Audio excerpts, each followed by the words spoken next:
So, hello everyone, and welcome to Neat, Plausible and Wrong, the show where we look at business psychology through the lens of neurodiversity. I'm Matthew, and as ever, I'm talking with Dr. Miriam. Hello, everyone. Hello, and today we're going to be talking about visual thinking, which is an interesting one for me because it gets mentioned an awful lot. It's a phrase I hear a lot, and I've dug into it, and I've never been. It means a lot of different things to a lot of different people, and it's also quite strongly associated with some different neurodivergent conditions and the style of thinking that comes with those. Though it isn't something that I necessarily experience, or not in the conventional way that it's spoken about. So it's a really, there's a lot of things wrapped up in visual thinking for me. How about you? Thank you, Matthew. For me, this concept of visual thinking, I have thought about it long and hard, and also looking at what might it actually mean to me and to other people. But I think the way it is talked about a lot, the way I have heard it being talked about, doesn't really tally with what everyone who talks about it means. So different people will mean different things when they talk about visual thinking. Yeah, that seems to be one of the main issues with the whole thing, really. And I think so. If we are talking about like what are we talking about when we're talking about visual thinking? For me, it seems to be this idea that some of us we think internally in different modalities, and that for a significant group of the population, we think in pictures. And very often when people talk about visual thinking, it sounds to me like they're talking about fundamentally what I would think of as thinking in pictures, in 2D static or moving representations of things, essentially like seeing something on a screen or on a page. And that's what we mean by visual thinking. Though I think it goes a lot further than that. When you start to think about that, that's quite a surface level thing. Thinking's much more subtle and nuanced than that. But is that what you're hearing about what visual thinking is? When people talk about visual thinking, is that what you're getting as well? Yeah, for some people, this is what they've talked about in terms of what visual thinking is. But in its simplest form, from what I hear, it's the way the brain processes information using images or mental pictures or even little movies playing in the head. So things like generating mental images, solving problems, planning, imagining future scenarios, or understanding concepts in pictures, whether they are static or moving. Yeah. Whilst some people, when they talk about visual thinking, they talk more about what I would consider visual memory. For example, when they talk about something in the past and they say, oh yeah, I'm a visual thinker because I can think this, when I think about what I did last year or whenever it was, I can see it vividly in my head and in pictures, which sounds to me different to the active thinking that visual thinking perhaps is. It's more a memory in pictures that they are recalling. I think that's a really important distinction, actually, when we talk about thinking versus recall, experiential recall, and whether you're, when you're thinking things through, when you're processing, when you're actively engaging with something, versus when you're recalling an event that has happened to you. Though that said, we understand that memory is a constructive process. So there might be some significant degree of processing going on, even when you're recalling a memory. It isn't, but it is a different kind of processing still. Indeed. And I think what comes to my mind as you say that is, for example, when someone thinks about the route they took to get to somewhere, or the route that they are going to need to go back on themselves, the angle at which they will need to drive their car in order not to knock into whatever it was. Some people will think about that actually pictorially and in images, while some will be thinking about it more in terms of the concepts and how things might need to work without necessarily seeing a picture or recalling a picture that they might then need to do the opposite of as they go back, if it's a journey, for example. Yeah, I can tell you some people think about it proprioceptively, in the Indeed. sense of like where your body is in space without a visual representation, because that's how I navigate the world. So yeah, I think what would be interesting to say, how have you seen this idea of visual thinking show up in the workplace? I think if I give an example that might bring this to life or humanize it, we had somebody that talked a lot about being a visual thinker and how they considered themselves to be really intelligent, clever, and above everybody else because they could think in images and pictures and they could see how things were rolling in their heads. And anybody else who thought differently perhaps was not as imaginative or as creative or as clever as them. Yet I don't know that they were the cleverest person in the room or within the team. It was just a different way their mind worked rather than it being a judgment call as to how intelligent and how able they were. Yeah, I think this is an interesting one. This idea that there are better thinking styles or more creative thinking styles, and visual thinking is the creative thinking style. I've definitely seen that as a message in all sorts of things at work and in the workplace, and how we're kind of thinking, like giving people the opportunity to think visually and representing information visually. And I actually, in preparing for this conversation, I came across a paper that suggested that nearly 3/4 of people, their majority thinking style is visual, which I was slightly surprised at. But then so the idea that you're special just because you're cognitively special just because you think visually doesn't actually represent the reality. So most people think in majority thinking in visually. But what's interesting, and I think with the neurodiversity side, is that a lot of people have a preference, but it's not a really strong preference. So they can do the other forms of thinking, so visual thinking comes from an idea of dividing thinking up into 4 different categories. So the first one is visual, then auditory, then reading, which is that you process information inwardly, you take in information literally by reading on the page, and then kinesthetic, which is motion, bodily motion.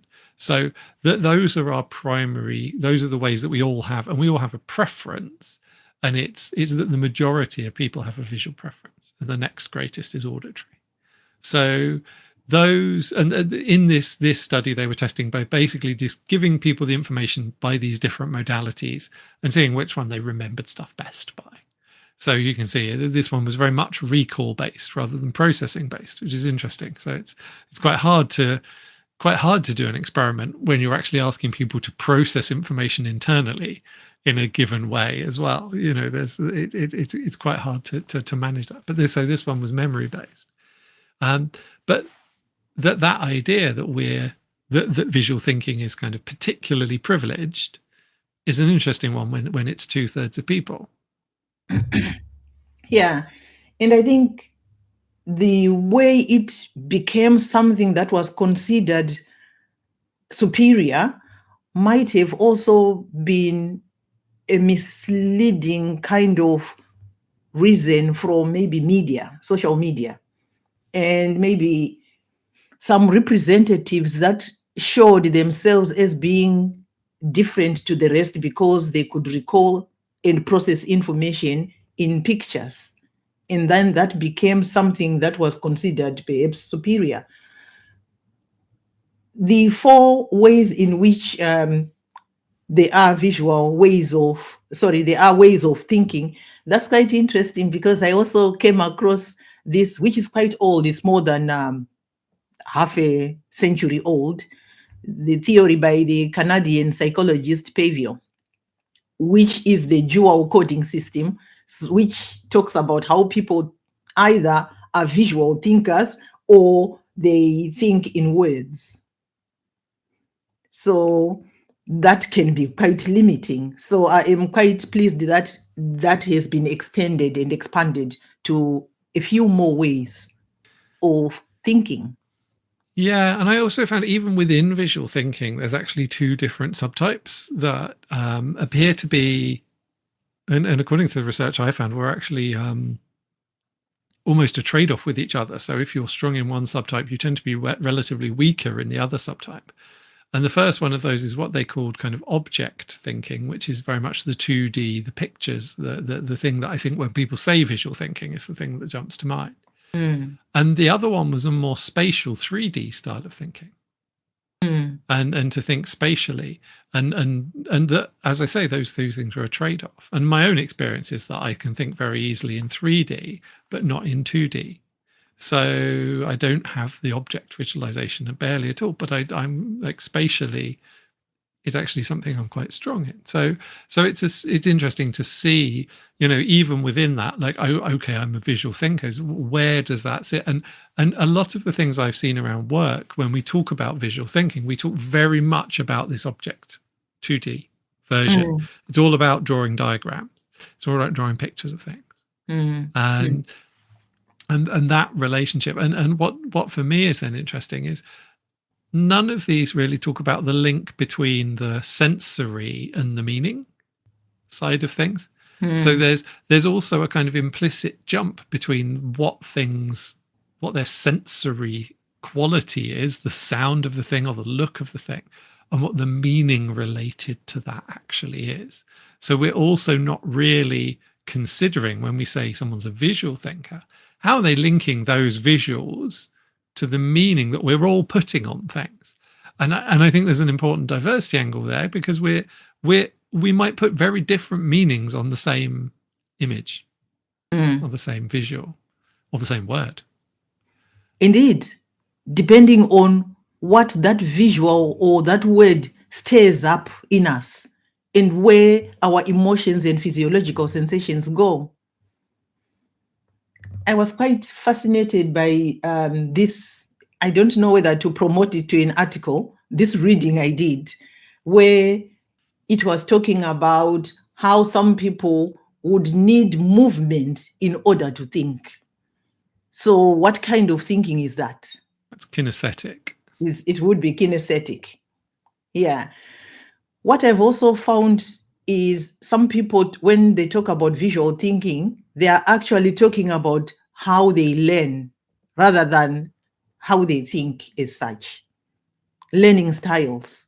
And are learning styles the same as visual thinking? And that's an interesting one. I think those two things are definitely confused. They should be separate, but they are definitely confused and joined together. And there's actually, unfortunately, and this gets to another issue with the idea of visual thinking as a in the way that it's used, is even if we don't internally process stuff, we can take in information across almost any modality, and it doesn't seem to make much difference. If we're a visual processor, that we can still listen to the information and then turn that into a visual thing. So, and for someone who doesn't, I'm not like, I don't generate very little 2D internally, but I have no problem reading, understanding signs or understanding pictures or understanding the meaning behind pictures. That's not a difficulty. So I think it's really important but what I would do is have a problem reproducing that picture. So I think it's really important to tease those things apart. And the way that we talk about visual thinking and visual learning, and I've definitely seen recommendations around, presenting things across different modalities.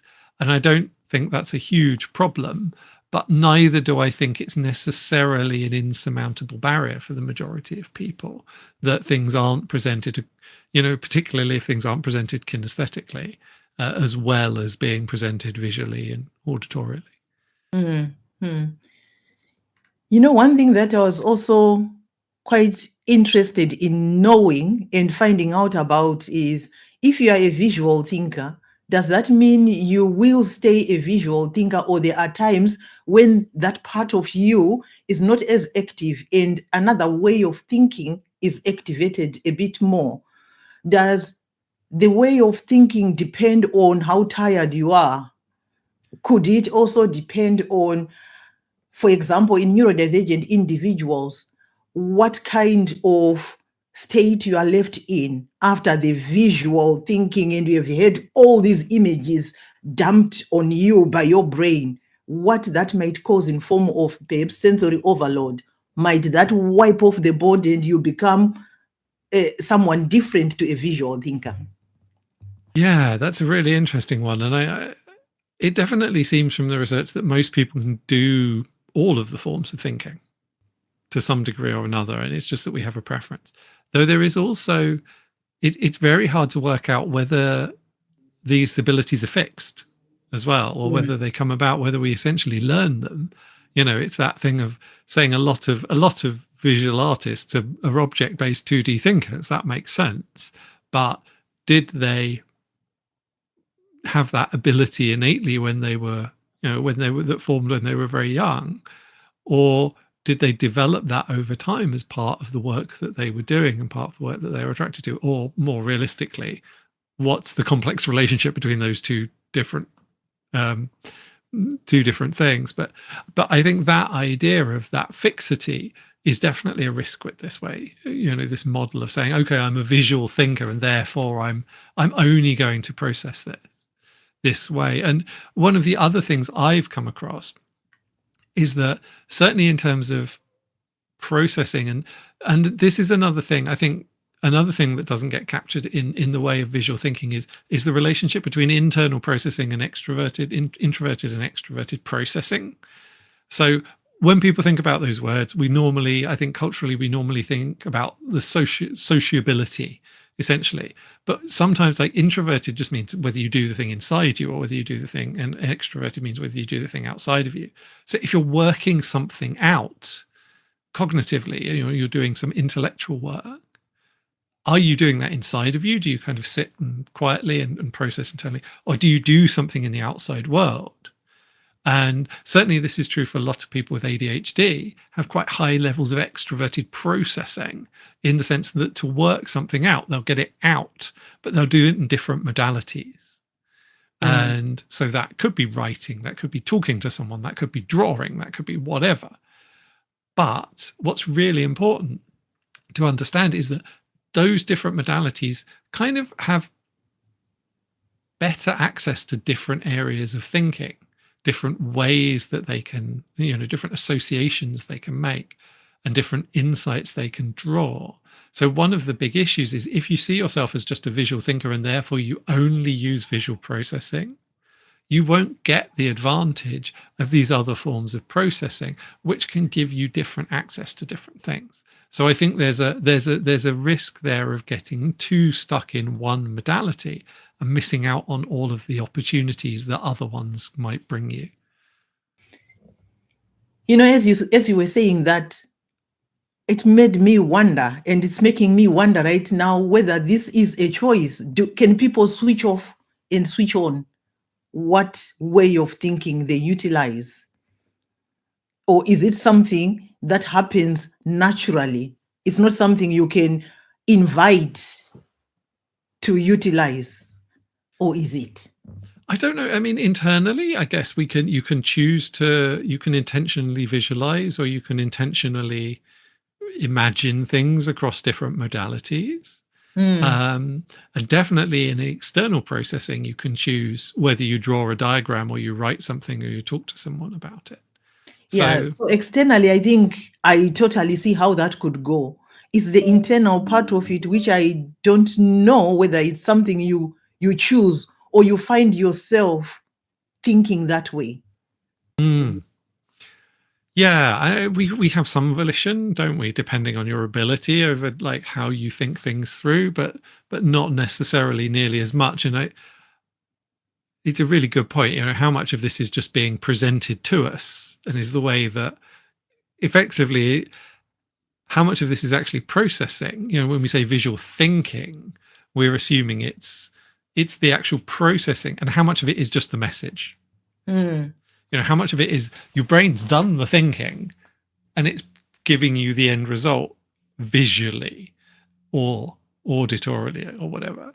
And maybe we can get in a muddle there if we conflate the two, because it could just be the presentation is the thing rather than the whole thinking, if you will. Yeah.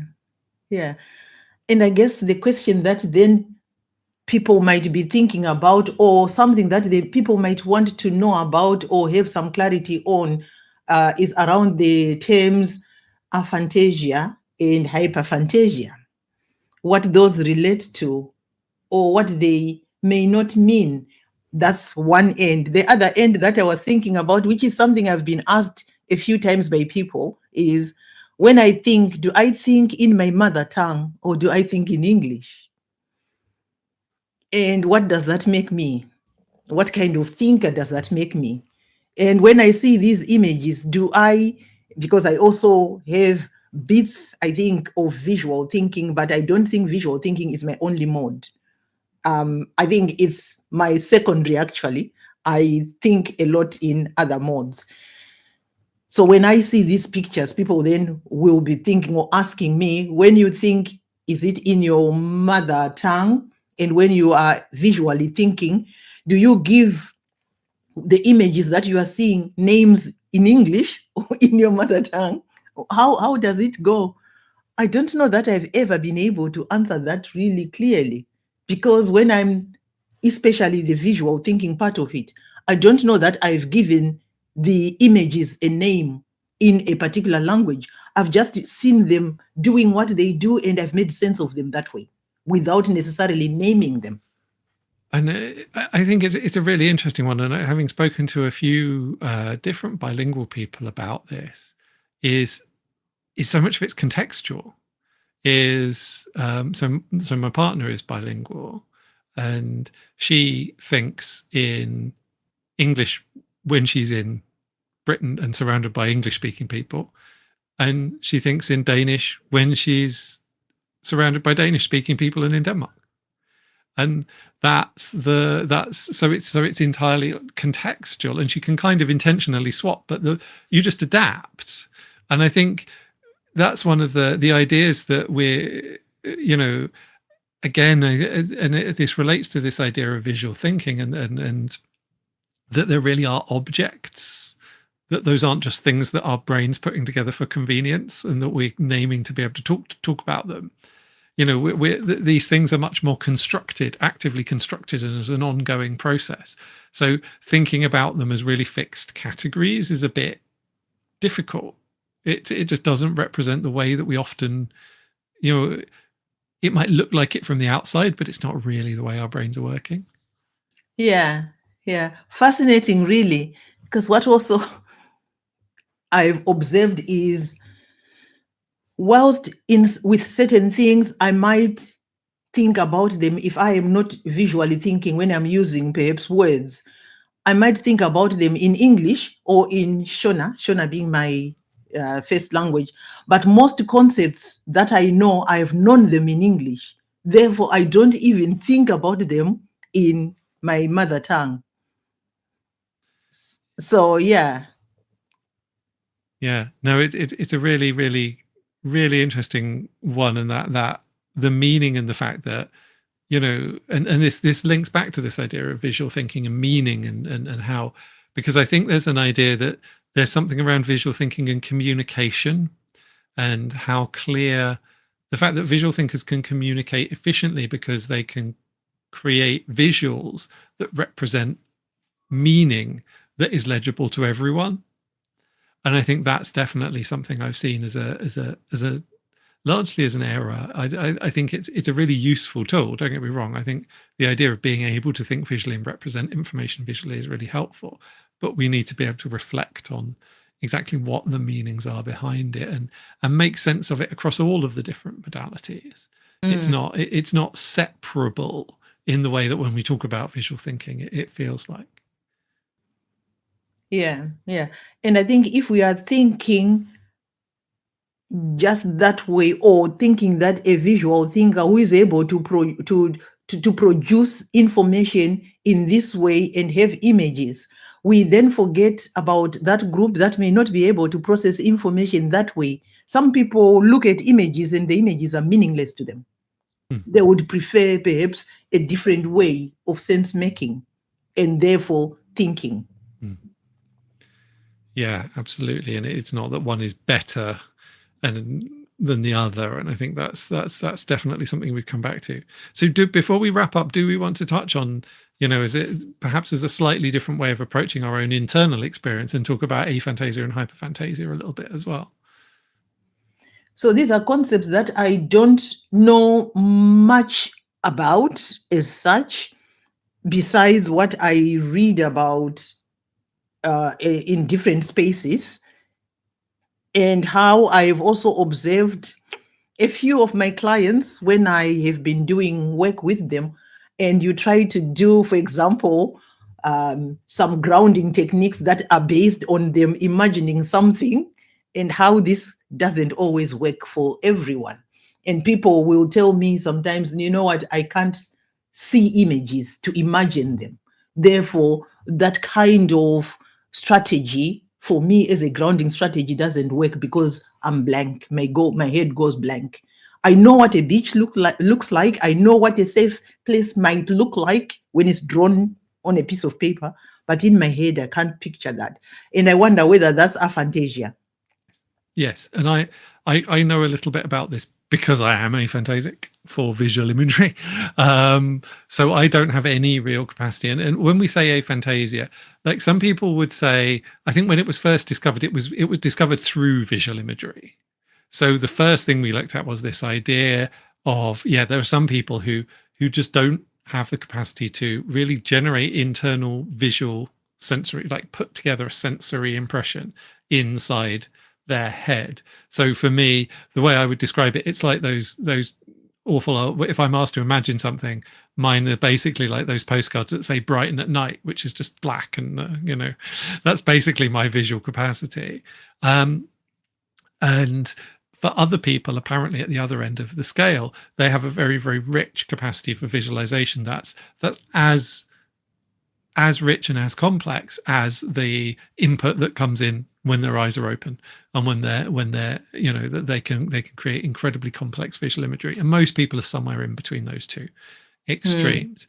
And like a lot of things, neurodivergent people are more represented at both of those two extremes. So there are more aphantasic neurodivergent people and there are more hyperphantasic neurodivergent people than there are as a percentage of the general population. What's interesting about this research and some of the other sensory stuff that we've talked about is it appears that different people have different capacities for imagining different sensory stuff. So I can kind of imagine visual, like again with the 3D stuff, I kind of know where stuff's going to fit without actually visualizing it. I just know, and I can generate that and I can process that. And I also can do other things. I can kind of bring to mind sounds and I can bring to mind other things. So for some people, aphantasia is kind of complete across all sensory things and they just don't generate very much at all. For others, it's different across different sensory modalities. So again, is like this idea of, it crosses over with this idea of visual thinking. If we say an aphantasic person isn't a visual thinker, well, maybe not, because maybe they generate a lot of external visual stuff. They kind of think that way, they process that way externally. I've plenty of aphantasic people are artists and kind of really good at visual communication. So I think we need to be really, really careful about separating all of these things out and not lumping them together quite as much, and actually being like, what is the thing that we're actually doing with visualization right now? And is that something that's a strength, and is that something that's useful? Yeah.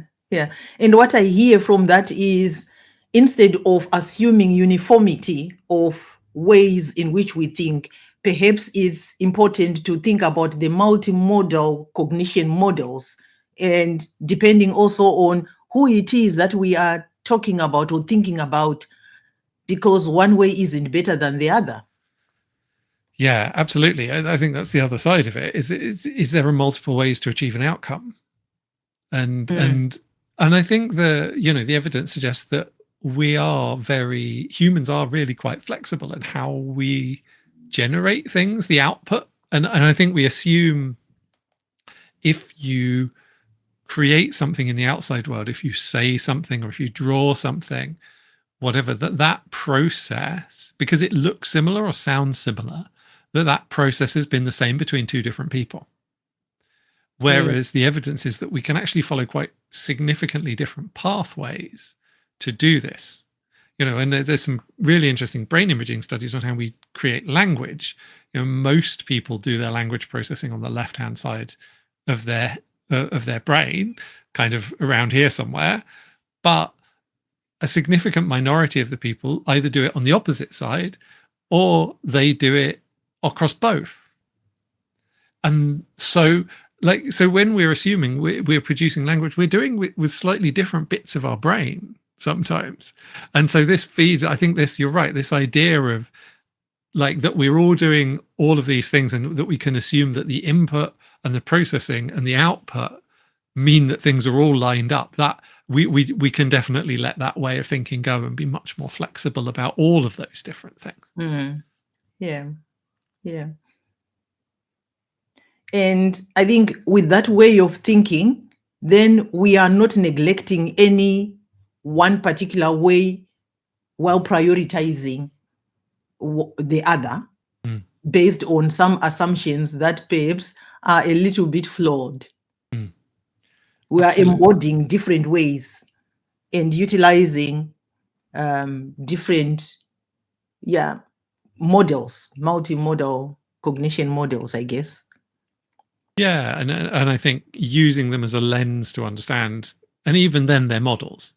Our thinking's always going to be stranger than that. I think all things, we have these models of things, but I think it's really important, and for someone who hasn't studied psychology, is these are models. We don't have enough knowledge to go from really simple kind of input level information processing. It's not like how we understand a computer working. We can't say input processing output in that clean way from a psychology perspective. We don't know how that actually works. There are a lot of gaps in how we know that works. So we need to approach something like this with the idea that maybe it's a useful model some of the time, might give us insight, but some of the time it's actually just not going to work as a model that reflects how we're really thinking. And also realizing that how we are thinking may not be how best we learn. We might learn in different ways whilst we are thinking in other ways. Yeah, completely. It's kind of flexible in all the directions, isn't it? So yeah. No. Okay. So I think that broadly covers it for how much I think we can. Are there any other bits you would like to add, or anything around visual thinking, or anything? Where does this leave you for thinking about visual thinking in terms of your own relationship to it? I think it leaves me with more questions, actually, Matthew, if I might say. Do you develop a particular way of thinking as an adaptation?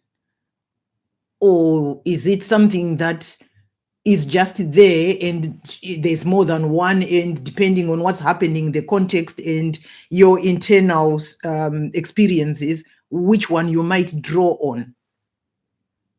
Or may some of them not be available to you to use? Those are the questions really that this leaves me with. Although having done this, because before looking into it, my knowledge of it was not, I'm not saying I know a lot now, but I learned a little bit more than I did before looking into this. But I'm left with even more questions, which makes me want to know even more about this and delve deeper into this at some other Absolutely. point. Yeah, I think for me it opens up the possibility of experimenting with different thinking styles. I think that's what I like about this, and where I'm left with this is that we can't say, okay, one's better than the other, we should use this in any given circumstance. But it might give us some different ways we can process and different things we can play with and different experiments we can do.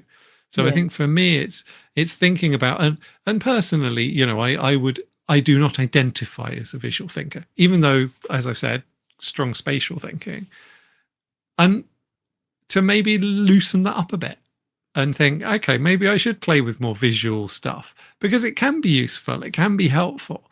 And I think that for me, that's maybe the thing, is even if we do strongly identify with one thing, I'm going to take that away and play with other modes of thinking and see how that goes as well.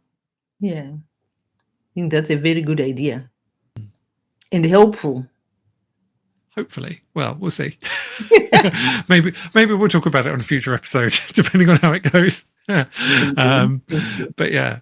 So yeah, thank you very much, everyone, for watching. And if you do have any questions about this one, please do let us know, and then we'll answer them in whatever way we can, either in future episodes or in chat or in messages. The next episode we're going to do is on change resistance, and this one is one that we've actually kind of been halfway through a couple of times due to some technical difficulties, but both of us are really quite keen to get into. So hopefully it won't be too ranty, but if you're looking for a bit of righteous indignation, I think it might be the episode for you. So yeah, we'll hope to see you again very soon. Goodbye. Bye.